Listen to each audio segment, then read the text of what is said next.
ada PRT-nya tadi? Ada. Ada, kenapa? Mereka lewat kan. Nggak tahu dari mana.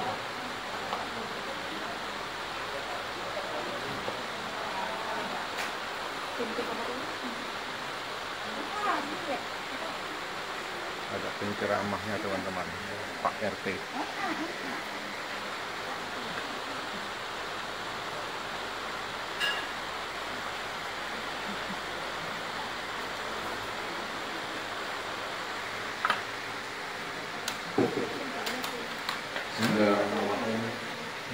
Assalamualaikum warahmatullahi wabarakatuh.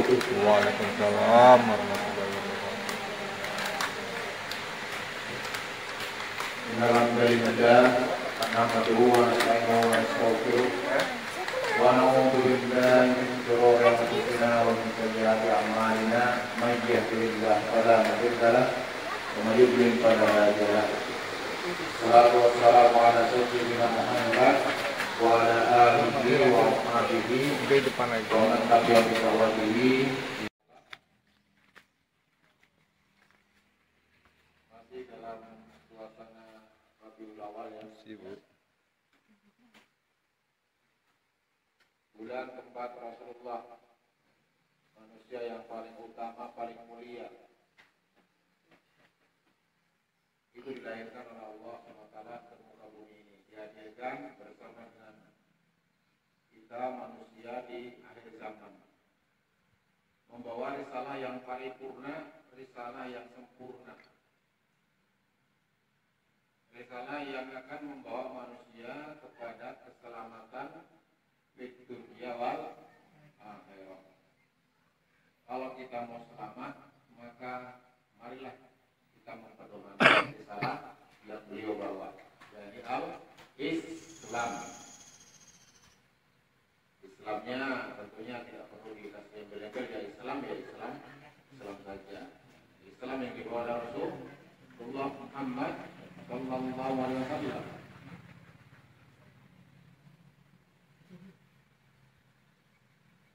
Sekali lagi, kalau kita menginginkan sebuah keselamatan, harmonisasi kehidupan di dunia, lalu kita bisa sampai ke akhirat nanti dengan selamat, itu pedomannya adalah Islam, yakni Al-Quran dan Sunnah.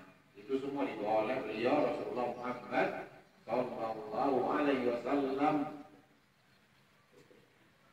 Bagaimana beliau berjuang di tengah bangsa yang jahiliyah di Jazirah Arab sana, beliau diusir-usir, beliau juga dimusuhi, beliau dibunuh. Pokoknya beliau disakiti luar biasa, beliau didustakan. Walaupun demikian, beliau tetap gigih dalam membawa Islam. Ibu harus diingat ya, Nabi Muhammad itu ketika beliau itu lahir, itu semuanya senang. Bangsa Arab itu senang, Abu Lahab itu senang juga. Pamannya beliau Rasulullah yang kemudian menjadi sangat memusuhi ya. Ketika kelahiran beliau Nabi Muhammad SAW itu sangat senang ya, ibaratnya nyembelih ya, sapi itu berapa ekor ya, di sana mungkin onta ya, membuat makanan atas kelahirannya Nabi Muhammad. Dan Nabi Muhammad itu adalah orang yang paling disayang di kaumnya. Memang Nabi Muhammad itu sudah anak-anak itu anak yang baik peranginya, sopan santunnya, pembawaannya, tutur katanya, pergaulannya itu baik. Ya, di kalangan anak-anak ya bukan anak yang biasa, tapi memang anak yang baik, terkenal baik. Ya, beliau tidak pernah melakukan amal yang sia-sia. Ibaratnya itu kalau anak-anak sekarang itu ya main-main begitu ya. Kalau anak sekarang ini agak ngeri-ngeri ya. Ya tolong ibu-ibu harus bisa menjaga ya anak-anak kita. Tidak laki, tidak perempuan. Ya, saya jadi melihat bagaimana anak laki dan perempuan jam 3 malam itu loh masih berkeliaran. Ya mana itu? Anaknya pengen kumpul juga. Kamu dari cari orang tua, bukan? Tidak menjawab ya.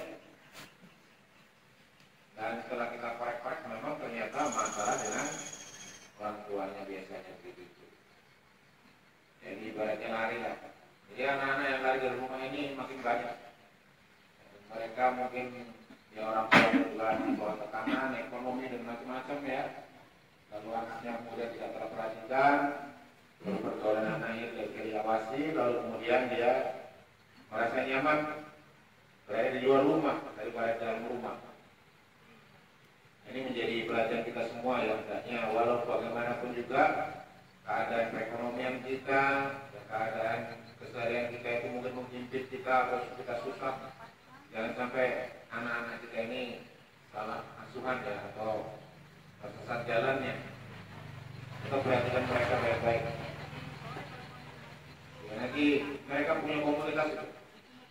Mereka merasa disayang di luar, di dalam rumah mungkin kurang mendapatkan kasih sayang, akhirnya mereka jalan-jalan keluar.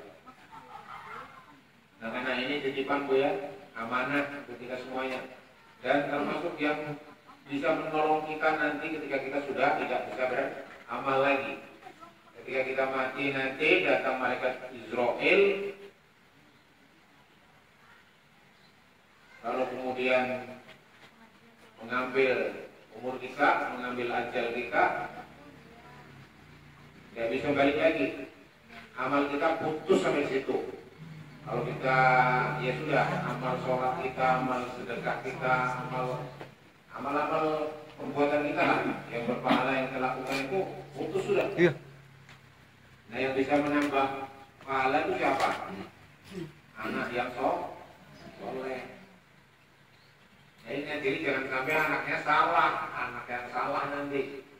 Yang betul itu membuat anak yang solih, anak yang soleh, masalahnya solih. Anak yang soleh itu ya anak yang baik, yang nurut dengan Quran dan Sunnah. Itulah anak-anak yang nanti akan mendoakan kita ketika kita mati. Bu, harus kita pikirkan baik-baik Bu ya.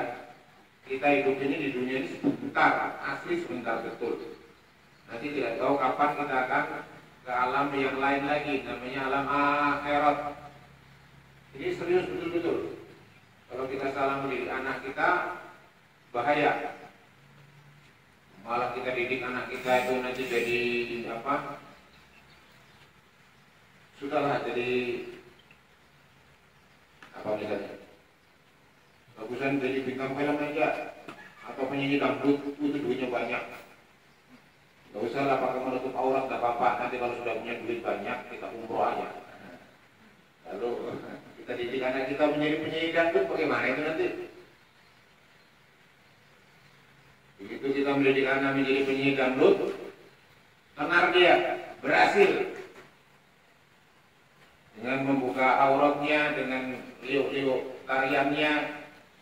Itu kira-kira membawa dosa atau membawa manfaat itu? Membawa pahala atau dosa itu? Ya, kalau wanita ini fitnah ya, wanita ini ujian ya. Ibu-ibu ini dimuliakan dengan badan ibu-ibu ya. Yang kalau itu salah membawa itu bisa membuat salah. Kalau ibu-ibu baik, benar, ya ibu bisa jadi di surga nanti. Ya, kalau salah membawa diri itu bahaya. Kalau kita sampai mendidik anak seperti itu, nanti banyak laki-laki tersesat. Kira-kira itu bisa hapuskan dengan dosa dengan pahala umroh kita, misalnya kita umroh. Kayak para artis itu, ya kan? Nanti bentar-bentar umroh, bentar lagi dijoget dia, buka urat dia. Memangnya Allah itu mau dipermainkan kan? Ya, orang seperti itu sepertinya kayak tidak sadar kalau nanti sebentar itu kita akan ada di alam akhirat. Harta itu tidak berguna sama sekali.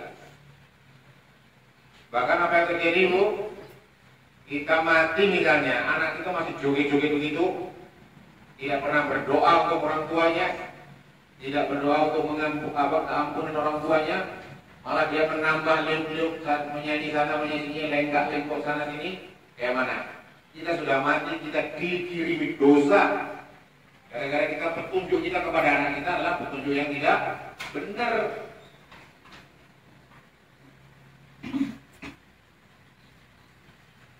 Ya kan? Nanti rupanya anak kita ini saking pinternya nanti bikin panitia apa punya EO-nya ya, punya manajemen. Dia manggung sana, manggung sini, manggung sana, manggung sini. Kita di akhirat, di dalam alam kubur itu betul-betul akan dikirimi dosa, bukan kita dikirimi ya dikirimi keampunan. Ya Bu ya. Nah, ya kembali lagi ya Bu ya. Jadi marilah kita didik anak-anak kita dengan cara yang baik-baiknya, jangan sampai kita menjadi sia-sia. Nah, Nabi Muhammad SAW ini ketika beliau anak-anak itu memang beda. Beliau bisa mengembala, beliau juga berbicara dengan orang dewasa dengan baik. Kalau diajak ibaratnya kayak keramaian gitu lah. Di zaman jahiliyah itu banyak ya. Tari-tarian kayak kayak pasar malam gitu kan. Nabi Muhammad itu tidak bisa, dia tidak mau.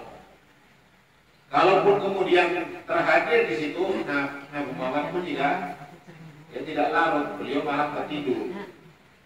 Jadi beliau itu orang yang terselamatkan, orang yang baik, sangat baik sekali. Itu sebelum Islam. Nah, ketika beliau kemudian menerima wahyu untuk menjadi nabi, justru kondisinya berbalik. Yang tadinya itu disayang, dihormati, ya, diakui kepintarannya, kepandaiannya, keadilannya, kebijaksanaannya. Ya, ketika Nabi Muhammad belum menjadi nabi itu kan Ka'bah dipugar, ya, Ka'bah di